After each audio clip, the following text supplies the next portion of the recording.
بسم الله الرحمن الرحيم يا أيها الذين آمنوا لا تقولوا راعنا وقولوا انظرنا واسمعوا وللكافرين عذاب عليم شیطان الرجیم بسم اللہ الرحمن الرحیم۔ سورہ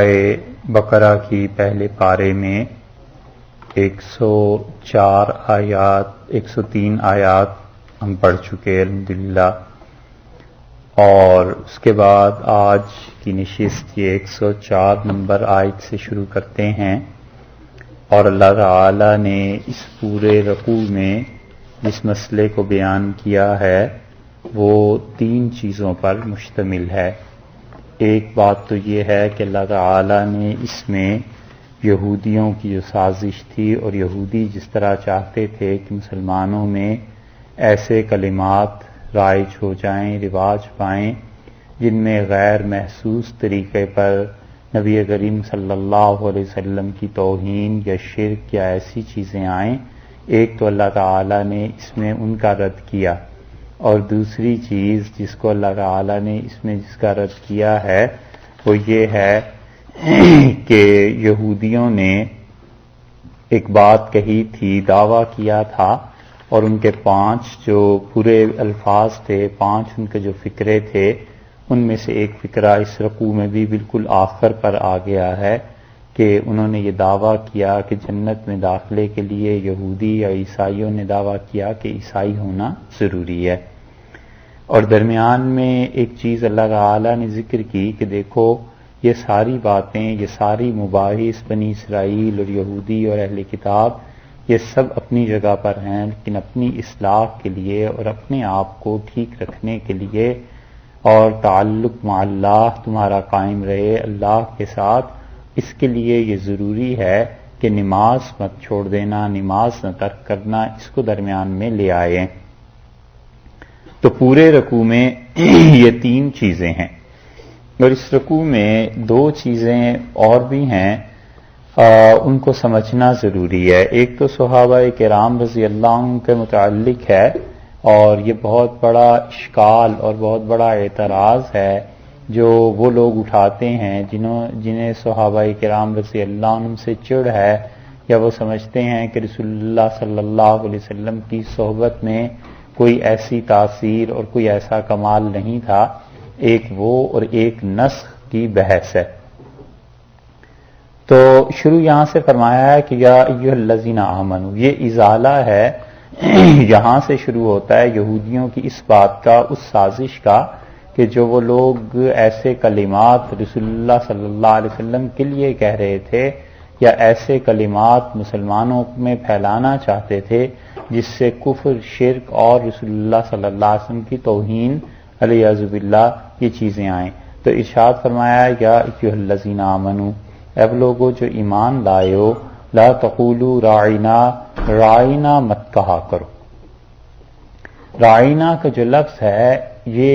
اردو میں آپ نے اگر ایک لفظ سنا ہو تو رعایت استعمال ہوتا ہے، یہ لفظ وہی ہے اصل میں، یعنی وہ رعایت کا لفظ اسی سے بنا ہے۔ اردو میں کہتے ہیں کہ ذرا رعایت کیجئے گا، یا میں فلاں کی رعایت کر کے آپ سے یہ بات کر رہا ہوں، یعنی اس کا لحاظ کر کے بات کر رہا ہوں، اسی معنی میں آتا ہے نا اردو میں۔ اسی طرح یہ لفظ ہے لا تقولوا راعنا، اللہ نے فرمایا ہے کہ اس لفظ کو یہ نہ کہا کرو، رائنا کا لفظ نہ بولا کرو۔ رائنا کا لفظ ہوتا یہ تھا کہ رسول اللہ صلی اللہ علیہ وسلم جب کوئی بات کرتے تھے تو صحابہ کرام رضی اللہ عنہم ادب سے، احترام سے عرض کرتے تھے کہ رائنا، اللہ کے رسول ہماری بھی رعایت ہو، ہمارا بھی ذرا لحاظ ہو، یعنی ذرا اونچی آواز میں بولیں گے تو ہم تک بھی وہ آواز پہنچ جائے گی، کیونکہ صحابہ رضی اللہ عنہم ایک ایک لفظ رسول اللہ صلی اللہ علیہ وسلم کا بہت غور احتیاط سے سنتے تھے، کیونکہ ان کے الفاظ سے تو دین ثابت ہوتا تھا، ان کے الفاظ سے ہدایت ملتی تھی۔ ان کے ہاں اتنا اہتمام تھا اس چیز کا، یہاں تک کہ حضرت عمر رضی اللہ عنہ کہتے ہیں کہ ہم نے ایک کاروبار شروع کر رکھا تھا، اور جو میرے دوست تھے ایک دن وہ سارا دن رسول اللہ صلی اللہ علیہ وسلم کے پاس رہتے تھے اور رات کو مجھ سے ملتے تھے، اور ایک دن میں سارا دن وہاں رہتا تھا اور رات کو ملتا تھا، تو روزانہ ہم رات کو بیٹھ کے بات کرتے تھے کہ آج رسول اللہ صلی اللہ علیہ وسلم نے کیا بات ارشاد فرمائی اور کیا باتیں ہوئی ہیں، تو ایک ایک چیز وہ حضرات سنتے تھے۔ اب ہوا یہ کہ صحابہ رضی اللہ عنہ نے کہنا شروع کیا کہ رعینا، ہماری رعایت کیجئے، ہمارا ذرا لحاظ کیجئے۔ یہودیوں نے اسی لفظ کو اچک لیا اور وہ ذرا سا زبان کو لچکا کر اسے پڑھتے تھے اور کہتے تھے رعینا، رعینا کی بجائے رعینا، ذرا سا ٹچ عین اور نون کے درمیان یا کا دے دیتے تھے۔ عین اور نون ہے نا رعینا میں، اس عین اور نون کے درمیان یا لگا دیتے تھے چھوٹی سی، بس آرام سے، اور یہ بن جاتی تھی گالی ان کے ہاں۔ شہر ایک ہی ہے، رہنے والے ایک ہی ہیں، لیکن ایک حصے میں یا کسی خاص گروہ میں ایک لفظ استعمال ہوتا ہے اور دوسرے گروہ میں دوسرا لفظ استعمال ہوتا ہے۔ یہ خود ہندوستان میں آپ دیکھ لیجئے، پاکستان میں دیکھ لیجئے، بعض جگہیں ایسی ہیں جہاں بدمعاش کا لفظ کچھ معیوب نہیں سمجھا جاتا، بھائی کو بھی کہتا ہے رے بدمعاش تو نے کیا کیا، اور بعض جگہیں ایسی ہیں جہاں بہت ہی معیوب سمجھا جاتا ہے، لوگ کہتے ہیں یہ تو گالی ہے یار، کیسے تم بول رہے۔ یہ قوموں میں بھی ہوتا ہے، قبائل میں بھی ہوتا ہے۔ تو رعینا کا جو لفظ تھا اس کو ذرا سا وہ لچکاتے تھے رعینا، اور رعینا کا مطلب ان کے ہاں بنتا تھا چرواہا، گڈریا، بھیڑوں کو چرانے والا، الیاذ باللہ۔ یہ لفظ وہ بولتے تھے رسول اللہ صلی اللہ علیہ وسلم کے لیے، تو یہ اپنے طور پر صحابہ رضی اللہ عنہم تو اچھے الفاظ بولتے تھے، ظاہر ہے وہ تو ان کی محبت میں ادب میں ڈوبے ہوئے تھے، اور یہ انہی الفاظ کو ذرا سا پھیر کے گالی کے لیے استعمال کرتے تھے۔ اللہ نے کہا یہ لفظ ہی نہ بولا کرو، لا تقولوا رعینا، رعینا کا لفظ ہی نہ پڑھا کرو، بولا کرو، وقولوا اور کہا کرو، وقولوا انظرنا، انظرنا، اللہ کے رسول نظر کیجئے، ہماری طرف توجہ فرما دیجئے، تاکہ ایسا لفظ ہی نہ آئے جس لفظ میں دوسرا پہلو مذمت کا نکلتا۔ اسی سے فقہا نے استنباط کیا ہے کہ رسول اللہ صلی اللہ علیہ وسلم کے لیے، اللہ کے لیے، دین کے لیے ایسے الفاظ استعمال کرنا جن الفاظ میں مذمت کا پہلو نکلتا ہو، جن الفاظ میں ذلت کا پہلو نکلتا ہو، یہ بھی جائز نہیں۔ ایک پہلو تو ہے ٹھیک، اور دوسرا پہلو انہی الفاظ سے کسی کی توہین کا بھی نکلتا ہے، تو وہ کہتے ہیں ایسے الفاظ کا بھی بولنا درست نہیں ہے، اور دلیل اسی سے لیتے ہیں کہ اللہ نے منع کر دیا۔ تو ارشاد فرمایا کہ پہلی بات تو یہ ہے کہ تم انظرنا کا لفظ کہا کرو، کہ ہماری طرف نظر کیجیے اور ہماری طرف توجہ فرمائیے، واسمعوا، اور اس کے ساتھ ساتھ تم خود بھی غور سے سنا کرو، تاکہ تمہیں پوچھنے کی، کہنے کی ضرورت ہی پیش نہ آئے۔ جب تم خود غور سے نہیں سنو گے تو پھر کہنے کی بھی ضرورت پیش آ جائے گی۔ واسمعوا، اور خوب غور سے سنا کرو، اس لیے کہ یہودی جو رسول اللہ صلی اللہ علیہ وسلم کی مجلس میں آتے تھے وہ اس لیے تھوڑے ہی آتے تھے کہ انہیں کوئی دین سیکھنا تھا، وہ تو پہلے دن سے اس بات کی ٹوہ میں تھے کہ یہ آدمی ہے کون، پتہ چلے اس کے معائب، اس کی برائیاں پتہ چلے۔ تو جب کوئی آدمی کہیں بھی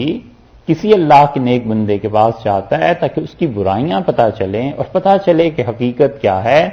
تو پھر اس آدمی سے اسے ہدایت نہیں ملتی، کیونکہ جو چشمہ لگا کے جاتا ہے وہ چشمہ ہے سیاہ رنگ کا، تو اسے اب چیزیں کہاں سے سفید نظر آئیں گی، اسے ساری چیزیں غلط ہی نظر آنی۔ اسی لیے رسول اللہ صلی اللہ علیہ وسلم کے ساتھ یہ مشرکین مکہ 15 برس نہیں، 40 برس اور 50 برس اور 53 برس تک رہے ہیں، 54 اور 55 سال رہے ہیں رسول اللہ صلی اللہ علیہ وسلم کے ساتھ، اس کے باوجود ہدایت نہیں ملی۔ 40 سال تو وہ ہو گئے نبوت سے پہلے کے آپ کے، اور 13 برس رسول اللہ صلی اللہ علیہ وسلم نے جب ہجرت کی ہے تو تقریباً 53-54 برس کی عمر مبارک تھی، اور ہجری کے حساب سے لگائیں تو اس سے بھی زیادہ بن جاتی ہے کہ 10 دن کا فرق پڑ جاتا ہے نا ہر سال میں، تو اتنی عمر شریف ہو گئی تھی مگر اس کے باوجود یہ ابو جہل اور ابو لہب اور دوسرے تیسرے انہیں ہدایت نہیں ملی، کیونکہ رسول اللہ صلی اللہ علیہ وسلم کی مجلس میں وہ اس لیے تھوڑا ہی جاتے تھے کہ کوئی ہدایت حاصل کرنی ہے، وہ تو اس ٹوہ میں جاتے تھے کہ کسی طرح اس شخص کے معائب کا، برائیوں کا پتہ چلے، اور جب یہ پتہ چل جائے گا تو پھر ٹھیک ہے ہم کر لیں گے۔ اسی لیے جب یہ چیزیں بڑھ گئی ہیں تو ایک موقع ایسا آیا کہ رسول اللہ صلی اللہ علیہ وسلم کو جب اندازہ ہوا کہ یہ روش لوگوں کی میرے لیے بڑی نقصان دہ ہوگی، اور اسلام کی یہ جو تحریک اٹھ رہی ہے اور اسلام کی طرف جو لوگ آ رہے ہیں، یہ سادہ لو مسلمان، یہ صحابہ رضی اللہ عنہ جو مخلص ہیں بیچارے، انہیں بھی اپنے ساتھ بہا کر لے جائیں گے۔ مدینہ منورہ میں جب ایسا ایک موقع آیا تو آپ ممبر پر کھڑے ہوئے جمعے کے دن، اور آپ نے فرمایا اخرج یا فلان، اخرج یا فلان، ارے تم بھی مسجد سے نکلو، تم بھی مسجد سے نکلو، تم بھی نکلو۔ اور رسول اللہ صلی اللہ علیہ وسلم نے کئی منافقوں کا نام لے لے کے انہیں مسجد سے نکالا، فرمایا نکل جاؤ یہاں سے، اور تم سب کے سب منافق، کیونکہ وہ اپنی گندگی کے ساتھ صحابہ رضی اللہ عنہ جو مخلص تھے انہیں بھی بہا کر لے جا سکتے تھے نا۔ اس لیے یہاں پہ اللہ نے فرمایا ایسا لفظ استعمال ہی نہ کرو، واسمعوا، خود غور سے سنو، وللکافرین عذاب علیم، اور کافروں کے لیے بہت دردناک عذاب ہے۔ ایک صاحب نے، ایک بزرگ تھے، انہیں خط لکھا اور انہوں نے اپنے حالات میں اس خط کا نقل کیا ہے۔ انہوں نے لکھا کہ وہ کسی کا حوالہ دیا اور انہوں نے لکھا ہے کہ مجھے فلاں نے یہ خط لکھا ہے کہ میں جب پہلے پارے کی تلاوت کرتا ہوں تو رائنا کا لفظ نہیں پڑھتا۔ تو میں نے اسے لکھا کہ تم کیوں نہیں پڑھتے؟ تو اس نے کہا اللہ نے منع کیا اس لفظ کو پڑھنے سے۔ تو حضرت اس پہ لکھتے ہیں کہ مجھ سے وہ پوچھتا ہے اس کے بعد کہ کیا میں قرآن پاک کا اردو میں ترجمہ کر ڈالوں؟ تو میں نے اسے لکھا کہ تم قرآن کو ناظرہ پڑھ لو، بس یہی بہت بڑا احسان ہے اسلام پہ تمہارا، ہرگز ترجمے کی کوشش نہ کرنا۔ یہ ہے غباوت جسے کہتے ہیں، کند ذہنی کا حال۔ واسمعوا، اور خود غور سے سنو، وللکافرین عذاب علیم، اور کافروں کے لیے عذاب علم والا۔ یہاں پر للکافرین میں الکافرین ہے نا، لام الگ کر لیں تو الکافرین ہو گیا، یعنی کافروں کے واسطے۔ یہ جو الف لام ہے کافرین یا کافر جو ہے وہ تو اصل میں نکرہ، اسے کر دیا یہاں پر معرفہ، کامن ناؤن سے پراپر ناؤن کر دیا۔ تو یہ پراپر ناؤن میں جب کافر آ گئے تو پھر کون سا گروہ مراد ہوا؟ وہ لوگ جو رائنا کے لفظ کو بگاڑ کر بولتے تھے۔ وللکافرین، اور ان کافروں کے لیے عذاب علیم، عذاب ہے علم والا۔ سمجھ آئے؟ یہاں پر عام کافر مراد نہیں بلکہ وہ کافر مراد ہیں جو اس لفظ کو بولتے تھے۔